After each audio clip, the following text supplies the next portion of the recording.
This TV Mass is brought to you live by Philippine Long Distance Telephone SME Nation. Success through technology with PLDT SME Nation.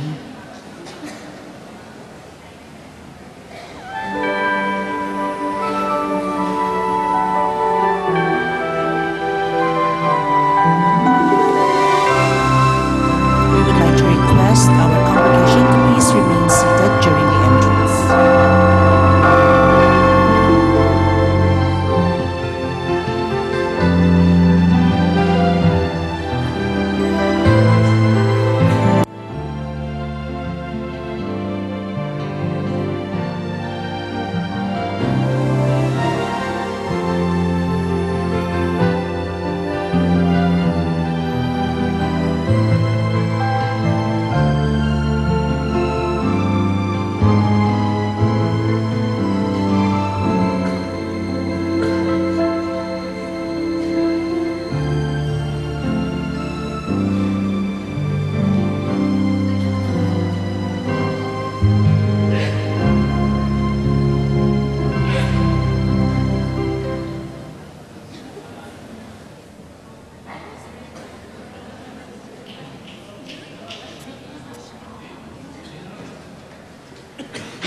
Forever and ever.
ipinanganak para sa kanyang sambayanan.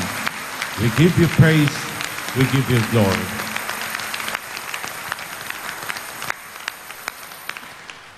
Araw ng kanyang kaarawan, sanggol na ipinanganak sa sabsaban para sa kaligtasan ng buong sanlibutan. We have reason to shout our alleluias. We have reason to give Him thanks and praise. We begin then with grateful hearts in the name of the Father, and of the Son, and of the Holy Spirit. Amen. The Word became flesh and made His dwelling among us. May the Lord bless you with His presence and always remain with you. And also with you. Ang kanyang pangalay, Jesus, nang ibig sabihin, ang Diyos ay nagliligtas. Ipinanganak, ibinigay sa atin bilang handog ng isang mapagmahal na Ama. Ang tanong, tunay nga na bang tinanggap na siya sa sabsaban ng ating mga puso? For those moments when we closed our hearts to Him as the Lord of our lives, we ask His forgiveness. Lord Jesus, you are Word made flesh and splendor of the Father. Lord, have mercy. Lord, have mercy. Lord Jesus, you are the true light that enlightens all people. Christ, have mercy. Christ, have mercy. Lord Jesus, you are the Emmanuel, God who dwells among us. Lord, have mercy. Lord, have mercy. May Almighty God have mercy on us. Forgive us our sins. Bring us to everlasting life. Amen. With joy in our hearts, we raise our voices to Him as we sing, Papuri sa Diyos sa kaitaasan.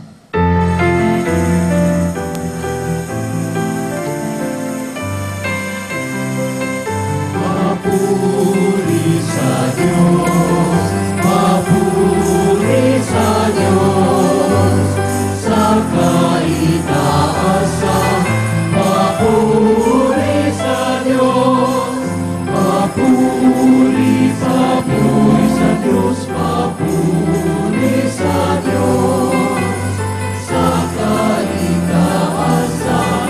Papuri sa Diyos, sa lupa'y kapayapaan, sa mga taong kinalulugdan niya. Pinupuri ka namin, inarangal ka namin, sinasamba ka namin, ipinagpupuni ka namin. Papuri, papuri sa Diyos, papuri sa Diyos, sa kaitaasan. Papuri sa Diyos, nasasalamatan ka namin, sa iyong dakilang aming kapulihan. Panginoong Diyos, Hari ng langit, kasamang makapangyarihan sa lahat. Panginoong Jesucristo,